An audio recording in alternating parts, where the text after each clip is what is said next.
폐경이 지나고 나서 몸이 예전 같지 않다고 느끼시나요? 갱년기 증상은 좀 잦아들었는데 다른 것들이 하나씩 생기고 계시진 않으신가요? 안녕하세요. 백세 건강 수첩입니다. 오늘은 여성분들께 특히 중요한 이야기를 해보려고 합니다. 폐경 이후의 몸 관리입니다. 갱년기에 대해서는 정보가 많습니다. 얼굴이 화끈거리고 땀이 나고 잠을 못 자고 감정 기복이 심해지는 것들이죠. 그런데 그 시기가 지나고 나면 이야기가 또 끊깁니다. 문제는 여기에 있습니다. 폐경 후 몇 년이 지나면 화끈거림 같은 증상은 대부분 잦아듭니다. 그래서 이제 갱년기가 끝났구나 하고 안심하시는데 사실 여성 호르몬이 줄어들면서 생기는 진짜 변화는 그 이후에 조용히 진행됩니다. 여성 호르몬인 에스트로겐은 단순히 생식 기능만 담당하는 게 아닙니다. 뼈를 지키고 혈관을 보호하고 콜레스테롤을 조절하고 점막을 촉촉하게 유지하는 역할을 함께합니다. 그래서 이 호르몬이 줄면 이 모든 영역에서 변화가 생깁니다. 오늘은 폐경 이후에 몸에 어떤 변화가 생기는지, 무엇을 챙기고 무엇을 검사해야 하는지 정리해드리겠습니다. 특히 후반부의 말씀들이 말하기 어려워서 참고 계신 증상은 실제로 치료가 잘 되는 부분이니 꼭 끝까지 봐주세요. 첫 번째 변화는 뼈입니다. 이게 가장 크고 빠른 변화입니다. 에스트로겐은 뼈가 분해되는 속도를 억제하는 역할을 합니다. 그래서 폐경 직후 몇 년 동안 골밀도가 상당히 빠르게 감소합니다. 이 시기가 뼈 건강에서 가장 중요한 구간이에요. 문제는 골다공증의 증상이 전혀 없다는 겁니다. 아프지도 않고 불편하지도 않습니다. 대부분 넘어져서 뼈가 부러진 뒤에야 알게 됩니다. 특히 위험한 게 고관절 골절입니다. 저희가 낙상 예방 영상에서 자세히 다뤘지만 엉덩이 뼈가 부러지면 상당 기간 누워 지내야 하고 그 과정에서 근육이 급격히 빠지며 합병증 위험도 커집니다. 그래서 폐경 이후 여성분들은 골밀도 검사를 꼭 받아보셔야 합니다. 국가건강검진에서 특정 연령의 골밀도 검사가 포함되니 확인해보시고 해당되지 않더라도 위험 요인이 있으시면 의사와 상의해서 받아보세요. 뼈를 지키는 방법은 세 가지입니다. 칼슘, 비타민 D, 그리고 체중이 실리는 운동입니다. 칼슘은 우유, 치즈, 두부, 멸치, 짙은 녹색 채소에 풍부합니다. 비타민 D 없이는 칼슘이 제대로 흡수되지 않으니 함께 챙기셔야 하고 햇빛을 하루 15분에서 20분 정도 쬐시거나 부족하면 보충제를 고려하세요. 그리고 걷기처럼 발이 땅을 딛는 운동이 중요합니다. 뼈는 자극을 받아야 밀도가 유지되기 때문입니다. 수영은 좋은 운동이지만 뼈에 주는 자극은 적으니 걷기나 가벼운 근력 운동을 함께 하시는 게 좋습니다. 두 번째 변화는 혈관과 콜레스테롤입니다. 폐경 전 여성은 같은 나이의 남성보다 심혈관 질환 위험이 낮은 편입니다. 에스트로겐이 혈관을 보호하는 작용을 하기 때문이에요. 그런데 폐경 이후에는 이 보호 효과가 사라지면서 위험도가 올라갑니다. 구체적으로는 나쁜 콜레스테롤인 LDL이 올라가고 좋은 콜레스테롤인 HDL이 떨어지는 방향으로 변합니다. 중성지방도 함께 올라가는 경우가 많습니다. 그래서 폐경 전에는 콜레스테롤이 정상이었는데 폐경 후에 갑자기 높게 나오는 경우가 흔합니다. 이건 갑자기 식습관이 나빠져서가 아니라 호르몬 변화 때문일 수 있습니다. 혈압도 마찬가지입니다. 폐경 이후 혈압이 오르는 경향이 있으니 정기적으로 확인하시는 게 좋습니다. 저희가 콜레스테롤 영상과 고혈압 영상에서 자세히 다뤘으니 참고해보세요. 핵심만 말씀드리면 총 콜레스테롤이 아니라 LDL과 중성지방을 보셔야 하고 중성지방이 높다면 술과 정제탄수화물을 먼저 줄이시는 게 효과적입니다.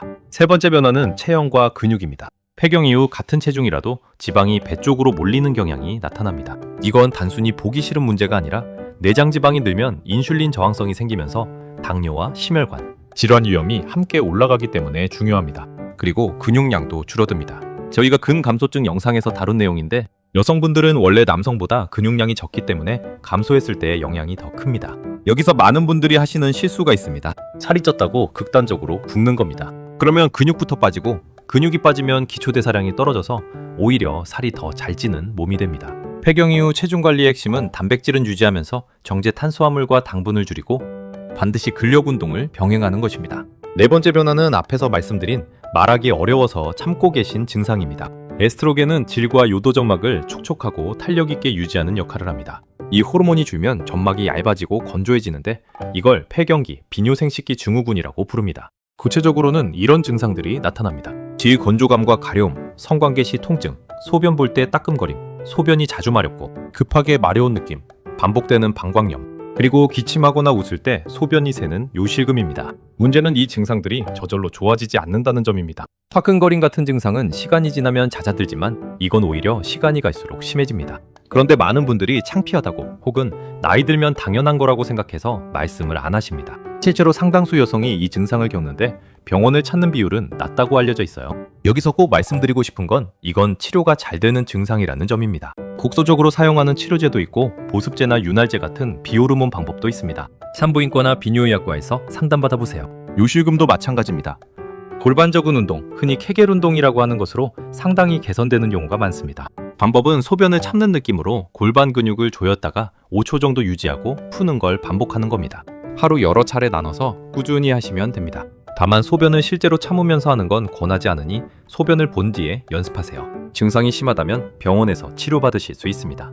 참고 지내실 일이 아닙니다. 5번째는 호르몬 치료에 대한 이야기입니다. 이 부분은 오해가 많아서 조심스럽게 말씀드리겠습니다. 과거에 호르몬 치료의 위험성이 크게 부각된 시기가 있었고 그 이후로 많은 분들이 호르몬 치료를 무조건 위험한 것으로 알고 계십니다. 그런데 그 이후 연구들이 쌓이면서 시작, 나이와 폐경 이후 경과기간, 개인의 위험 요인에 따라 이익과 위험이 달라진다는 점이 알려졌습니다. 즉 모든 사람에게 나쁘거나 모든 사람에게 좋은 게 아니라 개인마다 판단이 달라진다는 뜻입니다. 그래서 이건 인터넷 정보나 주변 이야기로 결정하실 일이 아닙니다. 본인의 나이, 폐경 시기, 가족력, 현재 건강 상태를 종합해서 산부인과 전문의와 상의하셔야 합니다.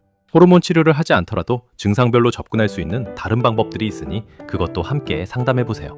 6번째는 정기검진입니다. 폐경 이후에도 계속 챙기셔야 할 것들입니다. 먼저 유방암 검진입니다.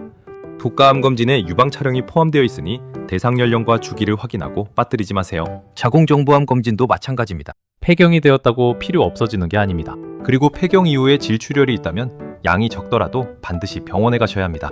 이건 자궁내막 질환의 신호일 수 있어서 그냥 넘기시면 안 됩니다. 폐경 후 출혈은 검사가 필요한 증상입니다. 물밀도 검사, 콜레스테롤과 혈압, 혈당 검사도 함께 챙기세요. 마지막으로 정리하겠습니다. 폐경은 끝이 아니라 몸의 관리 방식이 바뀌는 지점입니다. 화끈거림이 사라졌다고 관리가 끝난 게 아니라 오히려 그때부터 뼈와 혈관을 챙기셔야 합니다. 가장 중요한 3가지만 다시 말씀드릴게요. 첫째, 골밀도 검사를 꼭 받아보세요. 골다공증은 증상이 없습니다. 둘째, 폐경 후에 콜레스테롤과 혈압이 올라가는 건 흔한 일이니 정기적으로 확인하세요. 셋째, 말하기 어려운 증상들은 참지 마시고 병원에 가세요. 치료가 잘 되는 영역입니다. 오늘 영상 보시고 나면 마지막으로 골밀도 검사를 받으신 게 언제인지 한번 떠올려 보세요. 기억이 안 나신다면 받아보실 때가 된 겁니다. 도움이 되셨다면 구독과 좋아요 부탁드리고 나중에 다시 보실 수 있게 저장해 두세요. 더 궁금한 정보는 프로필 링크에서 확인해 주세요. 다음 영상에서 또 뵙겠습니다. 감사합니다.